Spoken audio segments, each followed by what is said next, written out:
Itu Masya Allah. Cuman salahnya orang tadi, sudah tahu gampang ditanyakan gitu ya. Itu persoalan pertamanya. Nah, saya kembalikan teman-teman sekalian, Imam Malik kemudian memilih tidak membaca sama sekali. Kemudian Imam Abu Hanifah juga demikian. Imam Asy-Syafi'i mengeraskannya. Imam Ahmad memilih kemudian untuk mensirkannya. Imam Malik mengeluarkan fatwa, orang-orang ikut. Kalau semua orang ikut pendapat Imam Malik kemudian, umumnya orang tidak akan tahu yang dijaharkan. Maka Imam Asy-Syafi'i ketika datang, yang lahir tahun 150 Hijrah, beliau kemudian mempopulerkan pendapat yang dijaharkan. Supaya orang mengerti selain yang ini ada juga bacaan yang lain di sini.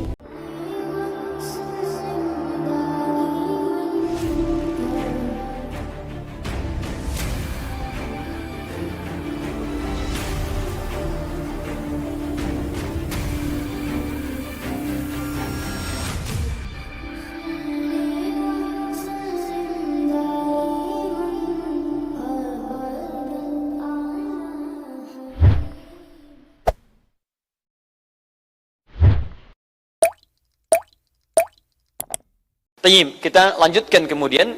Setelah turun Bismillahirrahmanirrahim ini, maka kaitan dengan Al-Fatihah, Nabi pun membacakannya dengan 4 cara tadi. Jadi ketika Nabi menjadi imam pada orang-orang di fase Mekah, kemudian Nabi bacakan langsung dengan hamdalah, Alhamdulillahi Rabbil Alamin, sampai dengan waladhdallin. Ya, ketika Nabi menjadi imam kemudian, ya pada orang-orang yang saat turun basmalah, maka kadang beliau jaharkan, kadang beliau sirkan. Kadang-kadang beliau bacakan rakaat yang pertama, selanjutnya tidak dibaca sama sekali. Maka disinilah kemudian menjadi sunnah bagi kita untuk memilih satu di antara 4 pilihan ini. Imam Abu Hanifah, Imam Malik tidak memilih untuk membacakan Bismillah, ingin mengambil riwayat awalnya saja. Maka beliau bacakan langsung dari Alhamdulillahi Rabbil Alamin. Imam Asy-Syafi'i mengambil yang kalimat Bismillahnya, beliau jaharkan. Apa prinsip beliau? Contohnya ada dari Nabi. Yang kedua apa? Dalam fikih Syafi'i itu, kalau ada peluang pahala didapatkan, kenapa tidak diambil sekalian? Kalau saya bacakan, kan setiap bacaannya ada pahala juga. Daripada kehilangan, mending saya bacakan daripada tidak sama sekali. Contohnya ada, dalilnya ada, dan itu pilihan. Maka Imam Asy-Syafi'i mengambil dijaharkan untuk mengambil bagian dari pahalanya di situ. Baik, Imam Ahmad bin Hanbal mengambil jalan tengah. Asy-Syafi'i menjaharkan, Imam Malik tidak membaca sama sekali. Maka saya pun ingin baca, tapi saya ambil yang sirnya, untuk memberikan gambaran pada para masyarakat bahwa boleh kita mengambil bagian yang sirnya. Karena umumnya begini, kalau satu ulama besar mengambil satu tertentu, maka masyarakat ikut berbondong-bondong mengambil pendapatnya. Zaman Imam Malik misalnya, Imam Malik yang unggul, ada contoh bagi masyarakat. Begitu Imam Malik kemudian mengeluarkan fatwa, hampir-hampir Harun al-Rasyid mengatakan ambil semua fatwa Imam Malik untuk berlaku seluruh dunia. Kata Imam Malik, jangan, karena kondisi setiap tempat berbeda dengan tempat yang lainnya. Jangan dipaksakan pendapat saya untuk diikutkan oleh seluruh orang. Luar biasa Imam Malik. Siapa saya dibandingkan Imam Malik?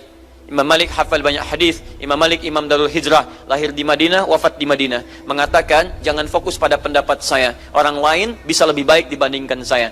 Jika pendapat saya menyelisih Al-Quran dan Sunnah, tinggalkan kemudian pendapat saya, ambil pendapat orang lain. Tiba-tiba datang seorang Adi Hidayat mengatakan, ambil pendapat saya, jangan ambil pendapat yang lain. Belajar pada saya saja, jangan belajar pada guru yang lain. Siapa saya dibandingkan dengan Imam Malik? Imam Malik diberikan 40 pertanyaan, dijawab 8 pertanyaan, 32 tidak dijawab. Lantas ada orang berkata, ya Imam, kenapa tidak jawab? Itu kan mudah pertanyaannya. Salah juga orang ini. Sudah tahu mudah, kenapa nanya? Ya. Nah itu buruknya seseorang. Kadang-kadang ingin mengetes gurunya. Itu yang tidak baik. Ya, tidak baik antum mengajukan pertanyaan hanya untuk menguji seorang guru. Apa maunya antum di situ? Ya. Kemudian kata Imam Malik, malaikat saja. Quran surah kedua ayat 32, paling kiri sebelah atas. Ketika ditanya oleh Allah Subhanahu wa taala, jawaban mereka, qalu subhanaka la ilma lana illa ma 'allamtana. Mereka berkata, ya Allah, kami tidak punya pengetahuan kecuali atas apa yang Engkau ajarkan kepada saya. Kata Imam Malik, malaikat saja mengatakan wallahu a'lam. Masa seorang Malik yang bukan malaikat ingin menjawab semua pertanyaan? Itu Masya Allah. Cuman salahnya orang tadi, sudah tahu gampang ditanyakan itu ya. Itu persoalan pertamanya.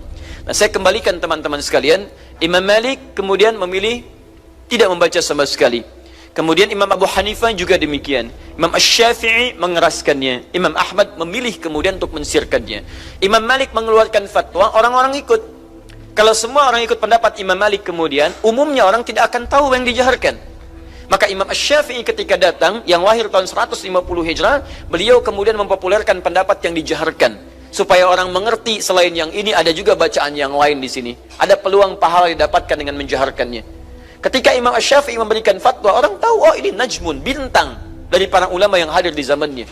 Hafal Qur'annya luar biasa, banyak riwayatnya, kemampuan bahasa jangan diragukan lagi, keturunan Nabi SAW. Kemudian hadisnya, antum jangan ragukan bagaimana hafalan hadis Imam Asy-Syafi'i. Fikihnya luar biasa. Begitu Imam Asy-Syafi'i mengeluarkan pendapat, semua orang hampir kemudian mengejar pendapat Asy-Syafi'i. Kalau semua mengerjakan pendapat Asy-Syafi'i dengan dijaharkan, siapa yang tahu itu bisa disirkan? Maka Imam Ahmad pun yang hafal Al-Quran, yang paham hadis, yang konon hafal sejuta hadis, konon kemudian paham dengan nilai-nilai fiqih, yang muridnya juga Imam Asy-Syafi'i mempopulerkan pendapat disirkan, agar orang tahu bahwa selain dijaharkan itu pun bisa disirkan. Paham ya? Maka muncullah keragaman ini, kita paling mudah, kita tidak perlu berijtihad lagi, tinggal tidak nyari di kitab-kitab hadis lagi, kita tinggal memilih di antara yang empat ini, mana yang kemudian kita ingin ambil satu di antara keempatnya. Itulah contoh keragaman yang hadir pada kita berdasarkan aspek riwayat yang turun kepada Nabi Sallallahu Alaihi Wasallam.